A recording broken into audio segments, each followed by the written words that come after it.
renouvellement de l'intelligence, afin que vous discerniez ce qui est bon et agréable à Dieu. On craigne Dieu, car la crainte de Dieu, c'est le commencement de la sagesse. Poussez vers l'Éternel des cris de joie. Vous tous habitants de la terre, servez l'Éternel avec joie et avec allégresse en sa présence.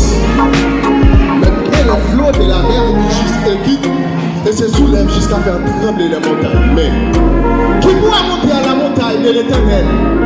Qui s'élève la présence? C'est celui qui a les mains innocentes et le cœur pur. C'est celui qui ne livre pas son âme au mensonge et qui ne joue pas pour tromper. Car il obtiendra la bénédiction de l'Éternel, la miséricorde du Dieu et son salut. Venez contempler les œuvres de l'Éternel, les ravages qu'il a opérés sur la terre.